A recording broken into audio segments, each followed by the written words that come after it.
dès qu'on voit un homme pas en robe d'avocat, se dire violeur, pas violeur. Il y a une expérience vraiment physique du procès qui m'avait complètement échappé en lisant simplement la presse. Un des avocats de Gisèle Pelicot qui disait « Ce procès, c'est notre Vietnam ». Alors eux, ils ont dû voir les 20 000 vidéos. Moi, j'en ai vu qu'une quinzaine, je pense. Mais elles ne me quitteront jamais. La guerre contre les hommes, ça m'intéresse pas. Moi, ce que je voudrais, c'est que les hommes, ils se sentent plus concernés par l'ampleur des violences sociales, des violences sexistes et sexuelles. Ils ont montré que pour eux, violer Gisèle Pelicot, c'était un bon substitut de ce qu'ils avaient normalement quand ils couchaient avec leurs femmes. Quelques mois après le verdict du procès de Dominique Pelicot, qui avait drogué son épouse Gisèle et l'avait fait violer par plus de 80 hommes, comment penser ce procès hors norme? Comment appréhender ce procès qui semble déjà marquer la justice et la société française? Manon Garcia est philosophe. Elle a assisté plusieurs mois durant, tous les jours, aux audiences qui se sont tenues au tribunal d'Avignon. Elle y a observé ce qu'un tel procès faisait à la société, ce qu'il faisait aux accusés, aux parties civiles, à la cour, ce qui lui faisait à elle. Une analyse, une réflexion à la première personne pour tenter de répondre à une question. Pourquoi ce procès montre qu'en matière d'égalité entre les femmes et les hommes, en matière de lutte contre les viols, contre les violences sexistes et sexuelles, comment ce procès montre que les procès ne suffiront jamais? Bonsoir Manon Garcia. Bonsoir, merci de me recevoir. Merci à vous d'être présente. Vous êtes professeure de philosophie à la Freie Universität de Berlin. Et demain sort en librairie Vivre avec les hommes. Réflexion sur le procès Pelicot. C'est aux éditions Flammarion. Bienvenue à Question du soir.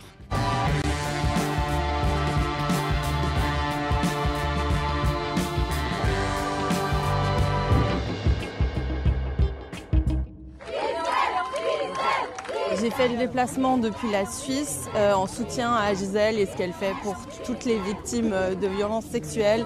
Je suis venue pour soutenir Gisèle et sa famille. Là, on espère qu'il y aura un avant et un après, comme ça a été demandé. Et en fait, je pense que grâce à elle, il faudra vraiment que la honte change de camp. Dans ses yeux, on reconnaît chaque femme et on ressent une grande émotion. Je suis très très heureuse d'être ici et de dire merci. Et tu n'es pas seule. Qui sont Manon Garcia, Brigitte, Bernadette, Dominique et les autres? Oui, ce sont des femmes dont je parle dans le livre, qui sont des femmes à la retraite qui viennent tous les matins assister au procès Pelicot, parce que moi, en fait, à la différence d'elle, je suis arrivée un peu tard. Je suis arrivée début novembre, j'étais pas là le premier mois et demi. Mais elles, on comprend, quand j'arrive le premier jour, je les vois, elles sont là. Moi, j'arrive à 7h20, sachant que les portes ouvrent à 9h, que les portes ouvrent à 8h30 et que le procès commence à 9h.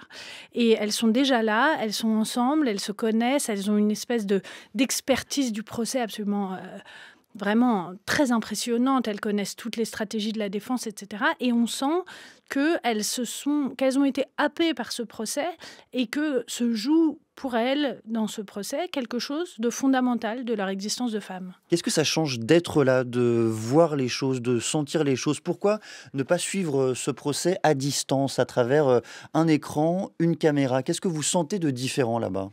C'est ça qui est intéressant, c'est que moi, je l'ai suivi à distance pendant 1 mois et demi en me disant, bon, j'irai passer 2-3 jours pour voir comment c'est, ça changera pas grand-chose.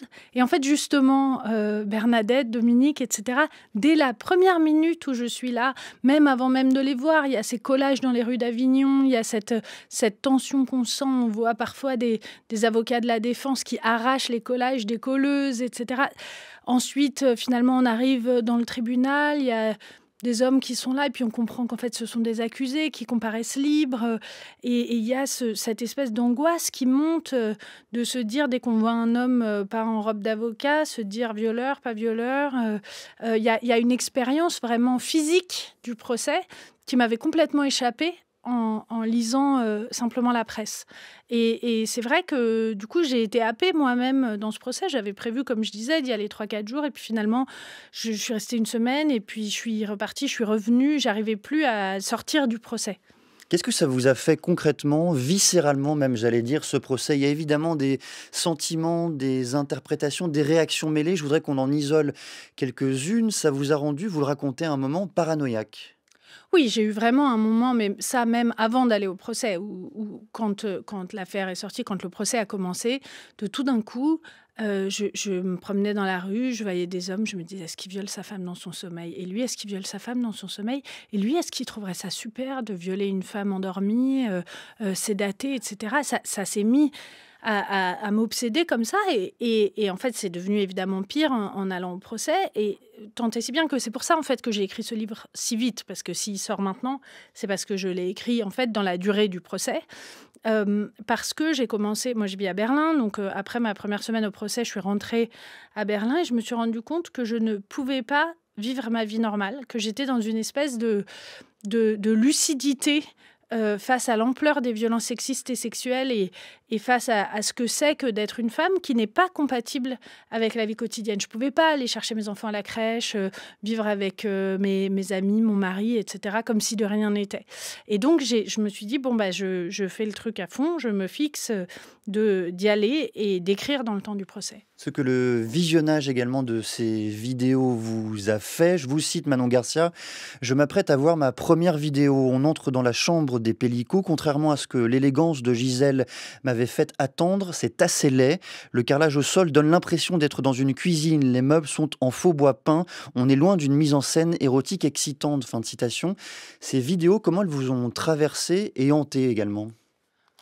Ah non, mais les vidéos, c'est c'est un truc dont on ne se remet pas, je pense. Je me souviens, il y avait eu cet article dans Le Monde d'Henri Sequel et Pascal Robert-Diard où il citait un des avocats de Gisèle Pellico qui disait « Ce procès, c'est notre Vietnam ». Alors, eux, ils ont dû voir les 20 000 vidéos. Moi, j'en ai vu qu'une quinzaine, je pense. Mais elles ne me quitteront jamais. C'est-à-dire que c'est... en fait, on se dit peut-être ça va être excitant, etc. Mais c'est pas excitant du tout, c'est atroce. Et on a entendu des gens dire mais Gisèle, elle devait savoir, etc. Mais en fait, ce qu'on voit sur ces vidéos, c'est que Gisèle Pellico, c'est un cadavre sur ces vidéos. Et d'ailleurs, ils l'ont dit, les accusés, on les voit et sur les vidéos et dans les dépositions, dire elle avait l'air morte, etc. Et la seule chose qui fait qu'on sait qu'elle n'est pas morte, c'est qu'on l'entend ronfler en continu. Et pendant ce temps-là, eux, ils y vont et ils souillent son corps de multiples façons. On sent qu'ils sont contents d'être là. Et donc, il y a une espèce de force de l'image. Moi, j'ai été vraiment terrassée par ma première vidéo. Et comme je raconte dans le livre, il y a un journaliste, un photojournaliste qui était à côté de moi, qui se tourne vers moi, qui voit que je pleurais et qui me dit « Ah, c'est ta première ?» Et effectivement, en fait, les journalistes qui étaient là, ils en avaient déjà vu des dizaines et des dizaines. Parce que ce qu'on n'imagine pas, c'est l'ennui de ces vidéos. C'est-à-dire qu'une fois qu'on s'habitue un peu à l'horreur, en fait, c'est tellement pathétique et ennuyeux et sordide. Il y a rien, c'est pas du porno, c'est pas du film érotique, c'est de la violence et de l'horreur.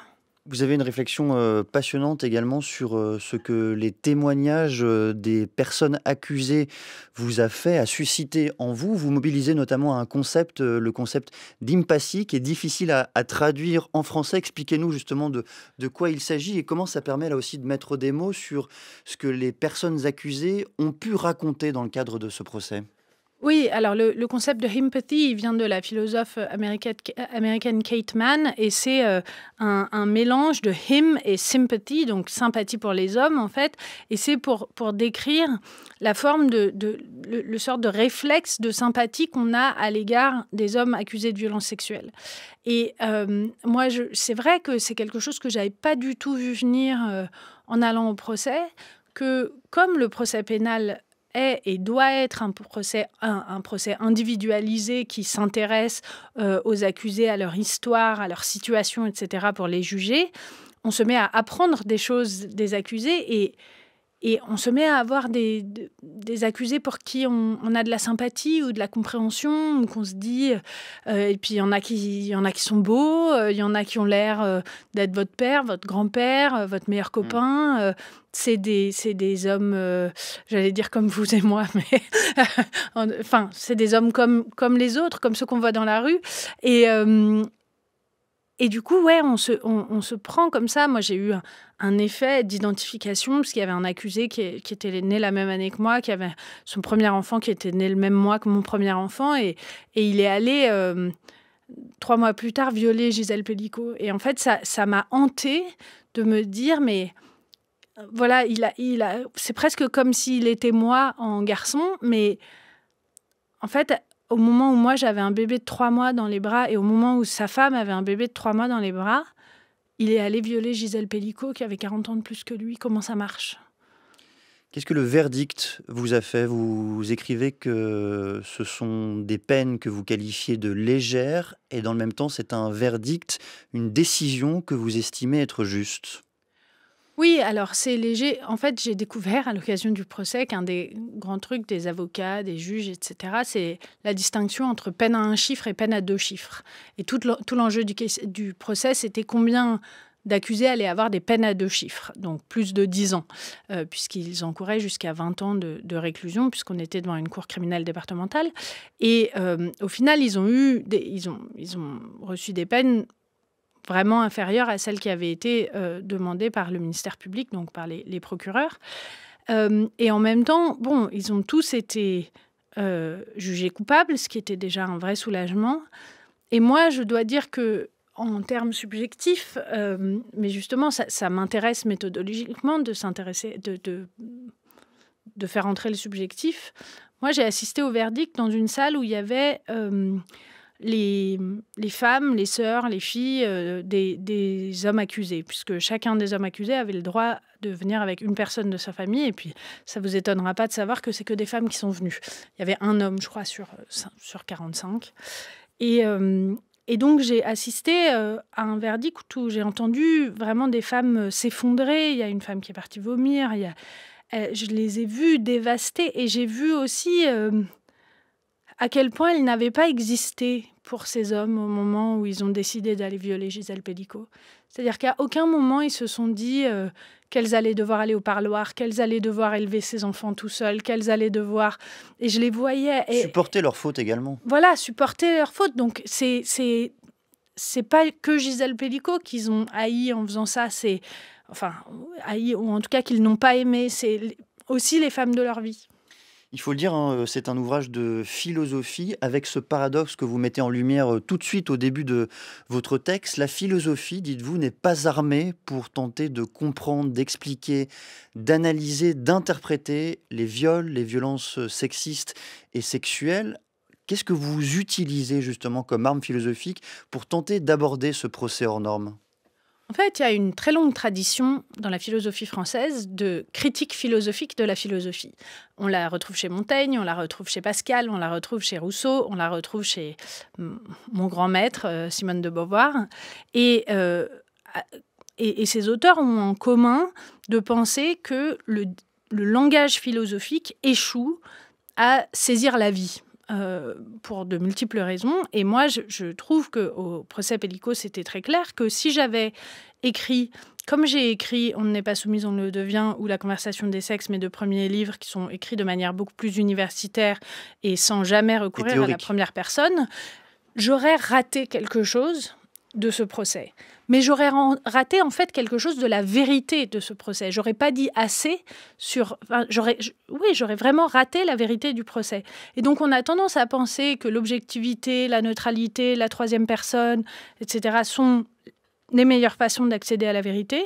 Mais il y a toute une tradition méthodologique de la philosophie féministe qui montre que la première personne peut nous permettre d'accéder à plus de vérité ou à une vérité plus complète. Et c'est ça que j'ai essayé de faire, de tirer différents fils et de tisser les fils les uns avec les autres pour qu'il y ait à la fois des analyses philosophiques, disons, standards, avec, voilà, où je me sers de pensées de différents philosophes et différentes philosophes, etc.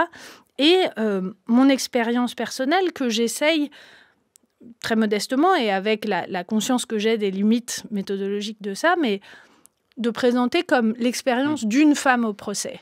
Pas juste de la mienne, pas de la mienne dans tout ce qu'elle a de spécifique, mais qu'est-ce que ça faisait d'être une femme à ce procès ? Vous mettez en lumière un écueil, Manon Garcia, qui m'a beaucoup troublé. Vous expliquez qu'il est très difficile de décrire textuellement les vidéos justement que vous visionnez, leur horreur, le traumatisme que ça provoque en vous, mais sans écrire à la façon de la pornographie, sans écrire comme la pornographie.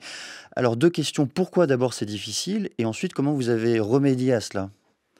Alors, c'est intéressant parce que dans La conversation des sexes, mon précédent livre, dans le dernier chapitre, j'ai essayé de dire qu'on avait un problème de ce que les Américains appellent literacy, donc qu'on est des analphabètes du sexe. Et que, au fond, j'ai retrouvé ce problème-là face aux vidéos, où je me suis rendu compte que le seul vocabulaire qu'on a sur le sexe, c'est... Enfin, en fait, il y en a deux. Il y a le vocabulaire médical ou le vocabulaire pornographique. Et évidemment, le vocabulaire médical, ça ne marchait pas pour décrire ce qui se passait dans ces vidéos. Et le vocabulaire pornographique est lié à l'excitation, à l'érotisme. Et moi, je voulais essayer de réfléchir à comment je décris ces vidéos sans qu'elles soient excitantes. Et en fait, est-ce qu'on peut décrire du sexe sans se transformer en pornographe? Et moi, je voulais vraiment être sûre de ne pas me transformer en pornographe. Et en fait, c'était un vrai enjeu du procès, parce que le juge, il disait, comment on fait? Est-ce que je dis caresser? Vous caressez Gisèle Pelicot? Mais en fait, c'est pas une caresse. Alors, il s'est mis à dire, vous posez les mains, mais ça devient un truc vraiment chrétien, hyper bizarre, de dire poser les mains sur Gisèle Pelicot. Mais est-ce qu'on parle de fellation quand on a affaire à une femme endormie qui ne peut pas fermer la bouche et d'ailleurs dont on tient la bouche ouverte, enfin, bon, pardon pour les détails, mais donc voilà, comment on décrit ça en montrant l'horreur, en montrant que ce sont les mêmes gestes, mais du coup, ce ne sont pas les mêmes gestes, parce que pour qu'un geste soit ce qu'il est, il faut l'intention et la portée qu'il a. Donc en fait, une caresse, si elle n'a pas vocation à caresser, ça n'est pas une caresse. Et donc moi, ce que j'ai fait, c'est que finalement, j'ai beaucoup utilisé mes notes. J'ai retranscrit mes notes du procès par moments in extenso où je décrivais juste ce que je voyais avec des mots et avec des lacunes en fait dans mes descriptions, parce qu'il me semblait que c'était au fond la façon la moins érotique de décrire ces vidéos. Je vous cite une nouvelle fois, Manon Garcia, un extrait de cet ouvrage qui sortira demain, intitulé « Vivre avec les hommes, réflexion sur le procès Pelicot ». Vous dites d'abord, c'est le procès qui montre que les procès ne suffiront jamais. Puis vous dites un peu plus loin, une des leçons de ce procès, c'est justement qu'il ne peut pas y avoir, autrement que sur un plan métaphorique, de procès de la culture du viol, de procès de la soumission chimique, de procès de la masculinité. Un procès est et doit être le procès de ces accusés-là, de ces hommes qui ont perturbé l'ordre public, fin de citation. Pourquoi vous affirmez cela alors qu'on a lu, entendu à peu près partout pendant des semaines et des mois que c'était notamment ce procès, celui de la culture du viol? Parce que je me suis retrouvée justement face à cet échec-là au quotidien. C'est-à-dire que bien sûr, en dehors du tribunal, on a pu voir dans ce procès les effets de ce qu'on a appelé la culture du viol. Mais un procès, ça a une définition, des règles, une structure extrêmement précise. Et parce qu'il y a ce principe constitutionnel de l'individualisation du procès pénal et de la peine, il faut s'intéresser à ces hommes-là dans leurs petits détails. Et en fait, quand on s'intéresse à ces hommes-là dans leurs petits détails, on est tout le temps tenté par l'empathie, par une forme d'exonération, de déterminisme.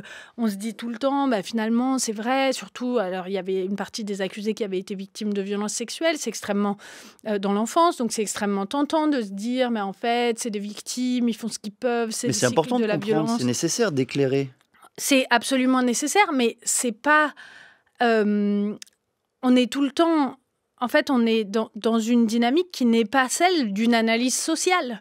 Et surtout, une des raisons pour lesquelles je pense qu'il y a un échec fondamental du procès pénal pour régler le problème des violences sexistes et sexuelles, c'est que ce qu'on voit dans ce procès, c'est que Dominique Pelicot, il arrive à trouver 70-80 hommes au moins dans un rayon de 25 km de chez lui, dans un petit bourg à côté d'Avignon, qui sont prêts à venir le jour même violer sa femme endormie.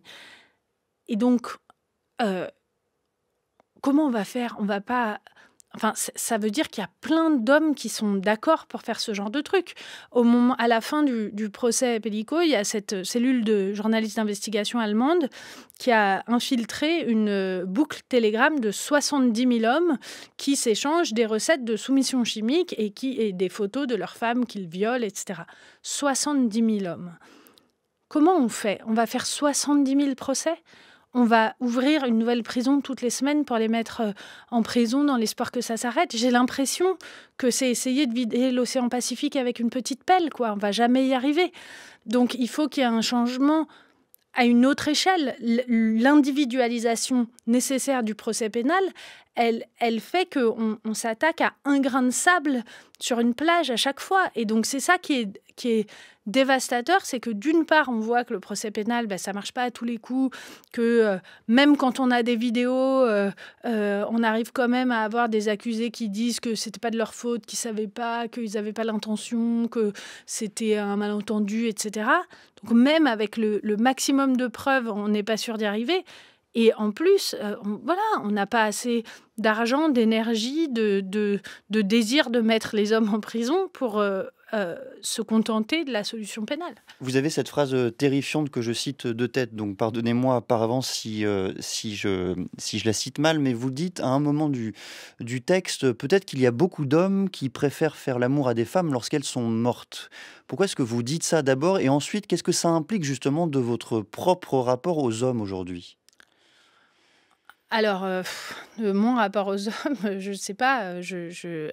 Voilà. Si je vous pose la question, c'est parce que depuis la sortie du livre, en tout cas depuis que vous avez entamé la promotion de cet ouvrage, il y a toujours cette phrase qui revient en exergue, en lumière, la difficulté justement d'avoir un rapport normal aux hommes. Les hommes seraient le mal incarné. Ce serait, selon vous, c'était le mot qu'on vous prête ou qu'on vous prête de façon souvent maladroite d'ailleurs, je vous ai lu. Oui, moi ça m'amuse qu'on pense que je déteste les hommes. Je sais pas, je vis avec un homme, j'ai beaucoup d'hommes dans ma vie, etc. Je déteste pas les hommes, je m'intéresse à la catégorie sociale des hommes. Je pense pas que tous les hommes sont des salauds, qu'il faut mettre tous les hommes en prison, qu'il faut castrer tous les hommes, je sais pas quoi, c'est pas du tout... Enfin, moi, la guerre contre les hommes, ça m'intéresse pas. Moi, ce que je voudrais, c'est que les hommes, ils se sentent plus concernés par l'ampleur des violences sociales, des violences sexistes et sexuelles, qui combattent ces violences sexistes et sexuelles à nos côtés, parce que c'est des violences qui les concernent directement et indirectement, qu'il y a énormément d'hommes qui ont été victimes de violences sexuelles, notamment pendant l'enfance, et que j'essaye de les appeler à... Ça paraît un peu naïf, quoi, mais de les appeler à nous rejoindre, et que pour moi, il y a eu quelque chose d'atroce dans ce procès qui a été que moi, je suis quelqu'un d'assez optimiste et j'essaye dans mon travail philosophique de penser des futurs optimistes.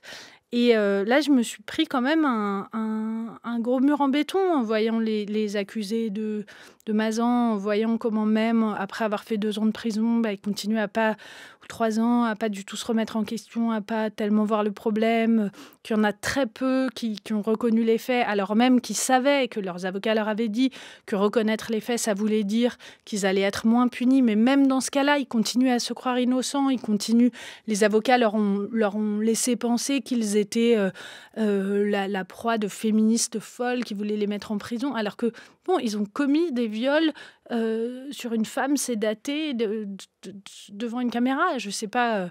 Donc oui, je ne déteste pas les hommes, mais après, c'est sûr qu'il y a une question de qu'est-ce qu'on construit après ça, comment on envisage une vie les uns avec les autres après ça. Et moi, je crois qu'on est plusieurs femmes, beaucoup, à avoir découvert des choses qu'on ne voulait pas se formuler dans ce procès. Moi, il y a quelque chose qui m'a beaucoup choquée sur cette phrase que vous citez, c'est qu'en fait, énormément d'accusés ont dit qu'ils avaient violé Gisèle Pelicot parce que, je sais pas, ça se passe pas très bien avec leur femme, ou elle couchait plus avec eux à ce moment-là pour des raisons diverses et variées. Et en fait, ça voulait dire... Ils ont montré que pour eux, violer Gisèle Pelicot, c'était un bon substitut de ce qu'ils avaient normalement quand ils couchaient avec leur femme.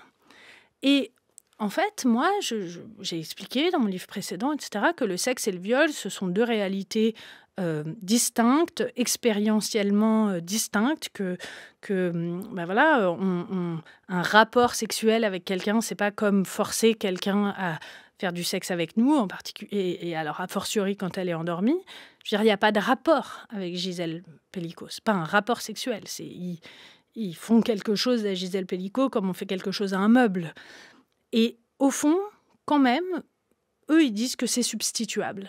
Et donc, qu'est-ce que ça veut dire sur l'amour qu'on fait avec les hommes ? Expliquez-nous aussi une notion importante dans le livre, cette notion de pré-victime dont toutes les femmes devraient pouvoir prendre conscience. Oui, je pense qu'en fait, donc il y a ces deux philosophes américaines, Anne Cahill et Susan Bryson, qui expliquent qu'au fond, l'existence des femmes, c'est une existence dans laquelle on se sait violable et dans laquelle nous sommes au mieux, au fond, quand nous ne sommes pas des victimes de viol, nous sommes des pré-victimes. Que notre existence est orientée par le fait qu'on sait que le viol est tout le temps une menace de quelque chose qui risque de nous arriver et dont on sera considéré comme responsable si ça nous arrive. C'est-à-dire qu'il faut tout le temps être capable de partir en courant, ne pas porter des talons hauts, avoir une paire de ballerines dans son sac, pas prendre le métro tard le soir, pas être toute seule dans la rue, etc. Sinon, si on est violé, ce sera de notre faute. On l'aura bien cherché, etc. C'est évidemment pas ce que je pense. Mais donc il y a toute une espèce dès l'enfance, les méchants messieurs avec les bonbons qui risquent de nous emporter. Il y a toute une existence qui semble orientée vers le viol. Et Susan Bryson dit cette chose dans ce livre magnifique qu'elle a écrit sur le viol dont elle a été victime, que ça la traverse. C'est la première pensée qui la traverse quand elle se fait violer, c'était donc ça. Ce dont on m'a tellement prévenu, ce dont j'ai toute ma vie essayé de me défendre. Et donc, il y a cette expérience des femmes de se savoir violable, et c'est insupportable. Merci beaucoup Manon Garcia. Je cite une autre grande question de ce livre. Comment construit-on sur ce champ de ruines qu'est la sexualité masculine? C'est ce que vous avez observé, constaté lors du procès Pellico. Je rappelle le titre de cet ouvrage qui sort demain, Vivre avec les hommes. C'est aux éditions Flammarion. Merci Manon Garcia.